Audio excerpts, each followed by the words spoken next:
So hello guys, so para doon sa mga wala pa pong dropshipping link, ito po yung tips para sa inyo sa Google account nyo. Sa Google po, punta lang po kayo sa Google and then tap nyo oneofty.ph. Ayan, so once na naklik nyo po yung oneofty.ph, ito po yung website na lalabas. So yun po yung makikita ng mga tao sa inyong mga website account, sa dropshipping account nyo. So nandyan po yung ating mga products, yun po yung makikita nila.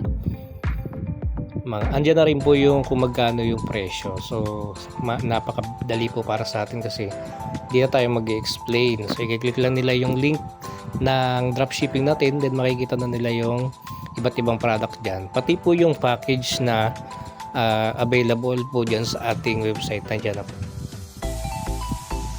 So makikita nyo dyan yung iba't ibang package inclusion kung magkano. Makikita din dyan kung ano-anong products yung kasama sa inclusion ng ating package. Ayan, at dyan na din po yung mga testimonials, mga clients na feedback sa mga gumagamit po ng Oneofty Juice. At napapansin nyo guys sa bandang ibaba, merong mga nagpa-flash na mga sold na item. So time to time may lumalabas po dyan. Ibig sabihin po ay yun po yung mga bumibili online na pinaprocess po ng office. So ang gagawin lang po ay ipapasa lang po natin yung links sa mga clients po natin. So magbo-view sila dyan kapag umorder sila, yung office po ang mag-process. So makikita nyo po yung website na yan, pindutin nyo lang po yung tatlong guhit, may makikita kayong sign in. So mag-login po kayo dyan, lagay po yung Gmail account and then password. So ito yung lalabas. So ayan, yan na po yung inyong magiging website account or dropshipping account. So pag-aralan nyo lang po yan, nandiyan po yung inyong mga sales. Diyan po lalabas kung magkano na po yung kinita nyo, and then meron din po dyan wallet.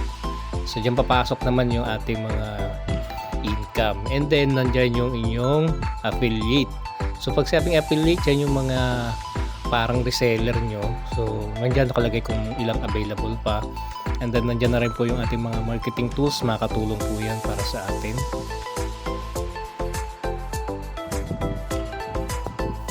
So once na nakita nyo yan, pwede nyo pong pag-aralan.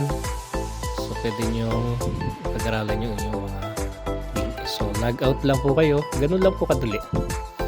And then kapag hindi pa kayo nag-activated, so meron nakalagay dyan enroll, i-click nyo lang po, ilalagay nyo yung user ID, email, lahat. So pilapan nyo lang po lahat yan, and then next kayo. Ayan, so ang para magkaroon ka ng dropshipping link ay kailangan mo lang mag-purchase ng Oneofty barley natin. So kung COD ang pinili mo, magpa-process yung GNT. Pag natanggap mo yung item, mag-re-repair yung GNT sa office. Makikita ng system doon na natanggap mo yung item mo, and then activate ka na ng company.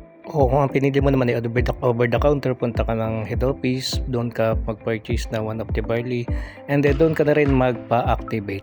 So ganun lang kadali guys. So sundan nyo lang po yung tips. Ayan, meron po picture dyan, or magtanong po kayo sa ating mga upline. Salamat!